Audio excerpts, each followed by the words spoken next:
Hello students, welcome in class 11th chemistry in some basic concept of chemistry.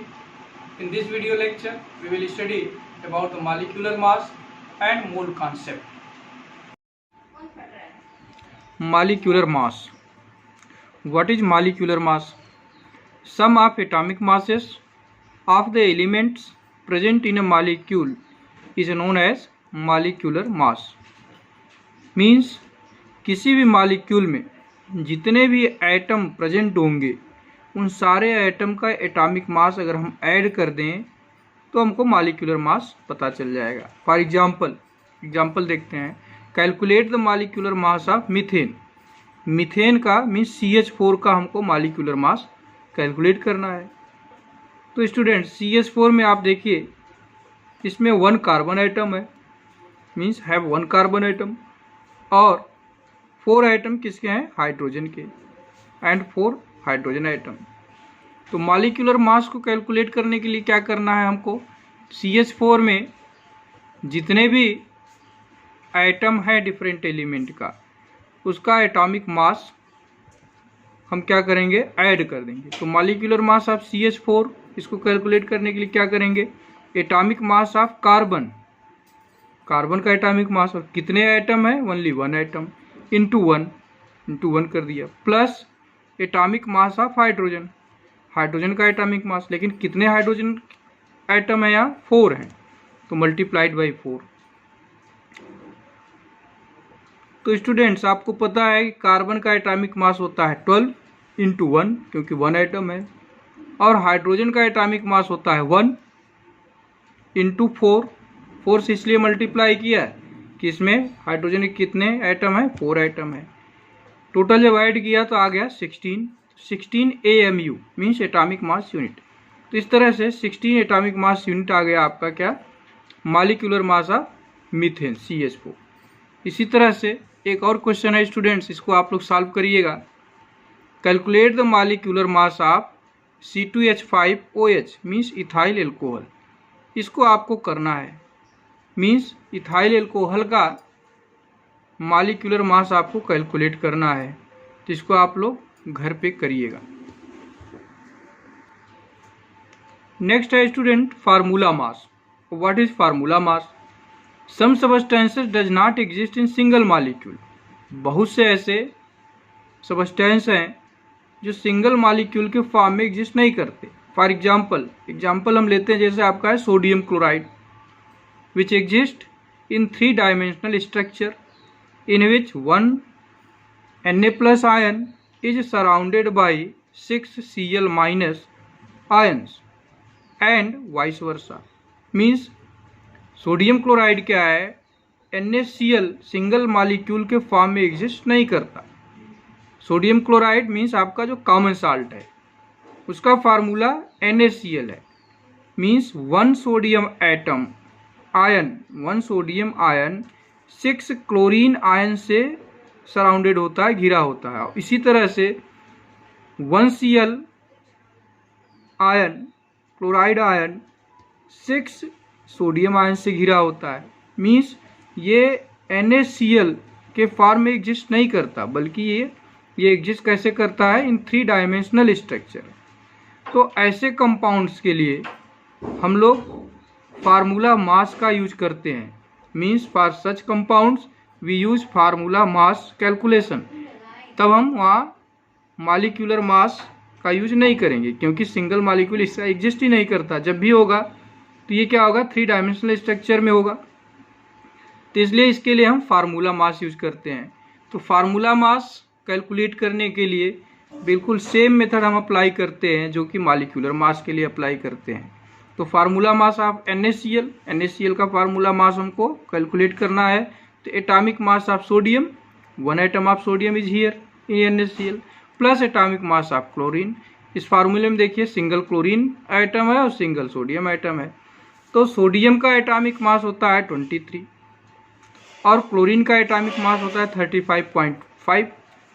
दोनों में single item है, इसलिए हमको मल्टीप्लाई कहीं करना नहीं है। इन दोनों को सिंपली ऐड कर देंगे तो ऐड करने पर आया 58.5 AMU एटॉमिक मास यूनिट। तो ये आपका आ गया फार्मूला मास ऑफ NaCl, या इसी को हम लिख सकते हैं 58.5 U मीन्स यूनिफाइड मास। तो स्टूडेंट्स, फार्मूला मास ऐसे कंपाउंड्स के लिए हम यूज करते हैं जो सिंगल मॉलिक्यूल के फॉर्म में एग्जिस्ट नहीं करता है। Next topic is mole concept and molar masses. तो मोल कॉन्सेप्ट आया कहाँ से? स्टूडेंट्स, आपको पता है एटम्स एंड मॉलिक्यूल ये बहुत ही छोटे छोटे होते हैं, मीन्स इनकी साइज क्या होती है, बहुत ही छोटी होती है, means extremely small in size होते हैं।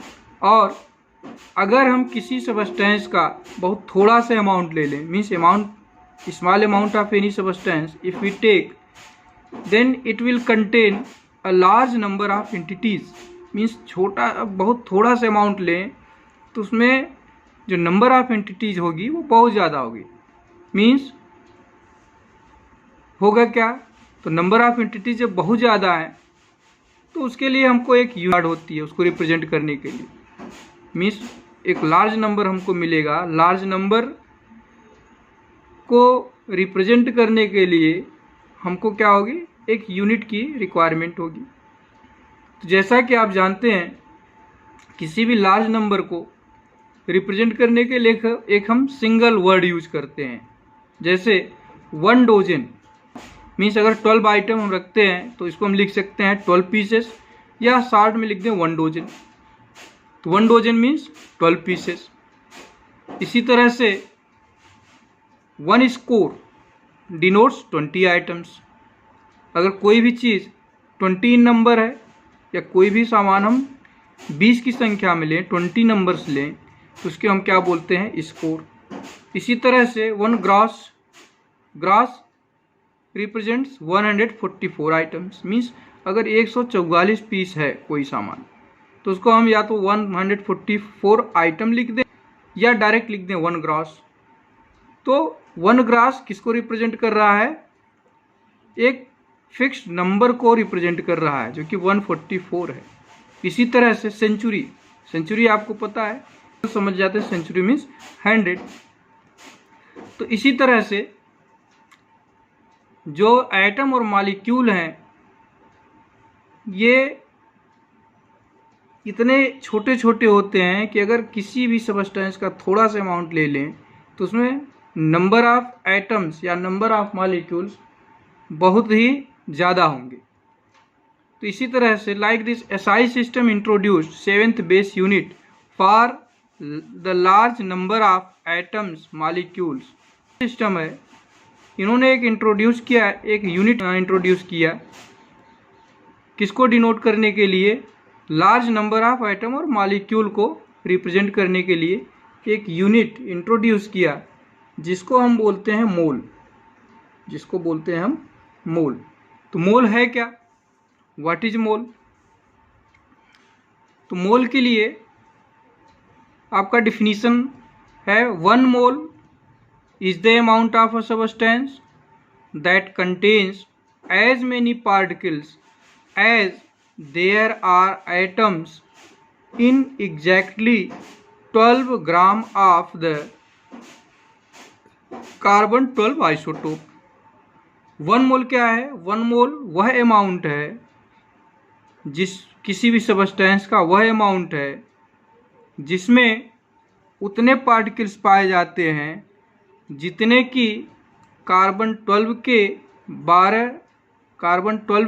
12 ग्राम में एटम्स पाए जाते हैं। मीन्स कार्बन 12 आइसोटोप के 12 ग्राम में जितने एटम्स प्रेजेंट होंगे उसी को हम बोलते हैं 1 मोल।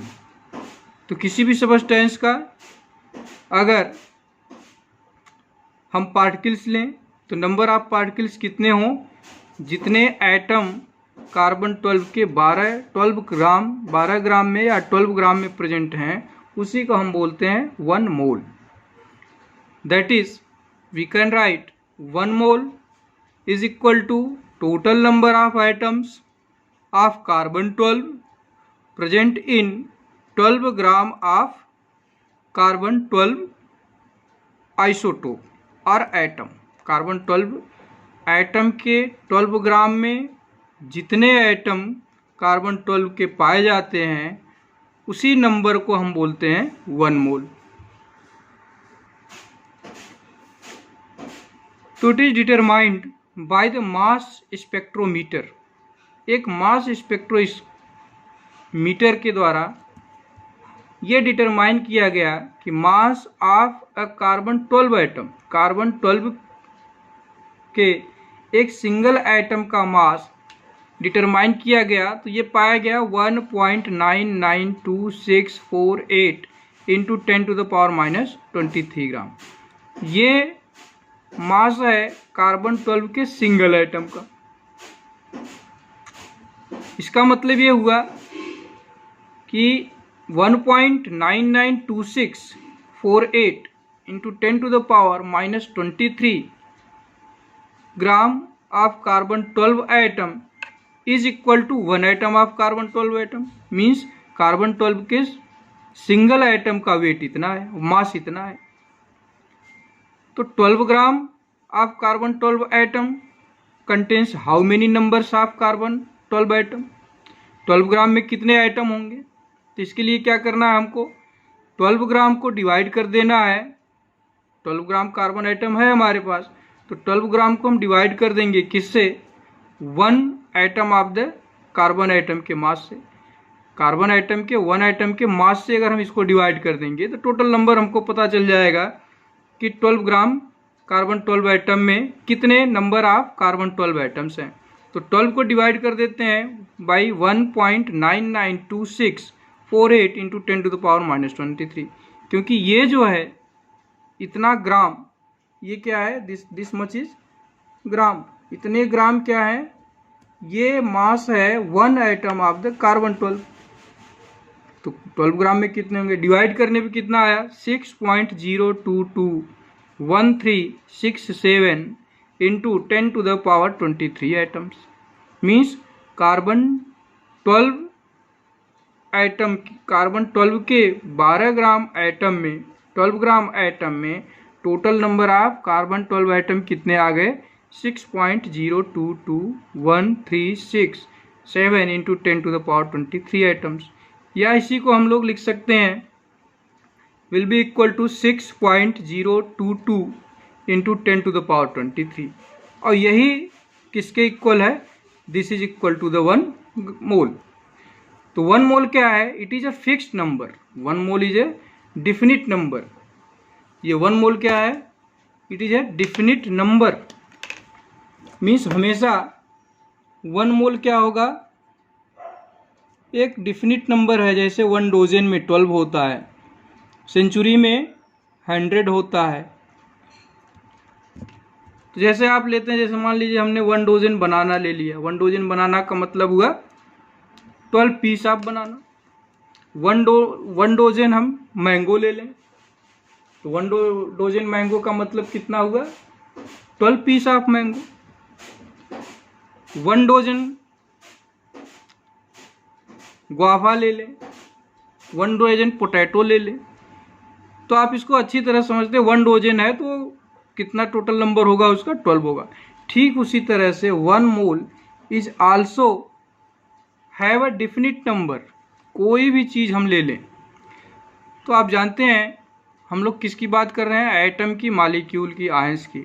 तो 1 mole of any atom will be equal to how many atom? 6.022 into 10⁻23 atom. 1 mole of any ion will be equal to how much ions? तो हम डायरेक्ट बोलेंगे 6.022 इंटू 10⁻23 आयंस। चाहे हम मॉलिक्यूल ले लें, 1 मोल मॉलिक्यूल लेंगे तो कितने मॉलिक्यूल हो जाएंगे? 6.022 इंटू 10⁻23 मॉलिक्यूल। तो स्टूडेंट्स, इसका मतलब ये होगा that is 1 mole of any substance contains a fixed number that is 6.022 into 10⁻23 and it is also known as Avogadro constant. इसी को हम एवोगैड्रो कांस्टेंट भी बोलते हैं, क्योंकि एवोगैड्रो ने इस नंबर को सबसे पहले बताया था। उन्होंने ही 1 मोल ये मोल कॉन्सेप्ट दिया था, इसलिए इसको हम बोलते हैं Avogadro constant and is denoted by Na। इसका सिंबल है Na। एवोगैड्रो कांस्टेंट क्या है आपका Na। हेंस इसलिए students 1 mole of H item, अगर हम हाइड्रोजन आइटम लें और कितना लें 1 मोल, तो 1 मोल हाइड्रोजन आइटम में कितने हाइड्रोजन के आइटम होंगे 6.022 इंटू 10⁻23 हाइड्रोजन आइटम्स होंगे। मॉलिक्यूल ले लें हम, hydrogen molecule H2 molecule, 1 mole of H2 molecule contains how much molecules of how many molecules of H2। तो 1 मोल H2 मॉलिक्यूल्स हमने लिया है तो कितना नंबर होगा इसमें 6.022 इंटू 10⁻23 H2 मॉलिक्यूल्स। इसी तरह से अगर हम 1 मोल वाटर मॉलिक्यूल ले लें H2O मॉलिक्यूल, अगर 1 मोल H2O मॉलिक्यूल का हम लेते हैं तो उसमें कितना नंबर ऑफ मॉलिक्यूल्स वाटर के कितने होंगे 6.022 इंटू 10⁻23 H2O मॉलिक्यूल्स। 1 मोल हम क्या ले लें नाइट्रोजन आइटम हमने ले लिया, 1 mole nitrogen item contains how many numbers of nitrogen item, it is 6.022 into 10⁻23 nitrogen atoms. Like that, if we take 1 mole of nitrogen molecule, then it will be equal to the 6.022 into 10⁻23 N2 molecule. तो students आप confusion में बिल्कुल मत रहिएगा। जैसे हमने कहा 1 मोल hydrogen atom, 1 मोल H2 molecule, तो मैंने आपको बताया जैसे 1 डोजन बनाना तो कितना हो जाएगा 12 बनाना। उसी तरह से 1 मोल हाइड्रोजन आइटम तो कितना आइटम हाइड्रोजन का 6.022 इंटू 10⁻23। तो आप ये अलग अलग सबस्टेंस समझिए, ये मत समझिए कि यहाँ H अकेले था, यहाँ H2 हो गया, यहाँ H2O हो गया, यहाँ N हो गया, यहाँ N2 हो गया, इससे कोई मतलब नहीं है। ये समझिए कि अलग अलग सबस्टेंस हैं, अलग अलग सबस्टेंस हैं, और कोई भी सबस्टेंस हम लेंगे 1 मोल लेते हैं तो उसमें टोटल नंबर ऑफ उस सबस्टेंस का टोटल नंबर कितना होगा यही फिक्स नंबर होगा। तो उम्मीद करते हैं आपको अच्छी तरह समझ में आ गया।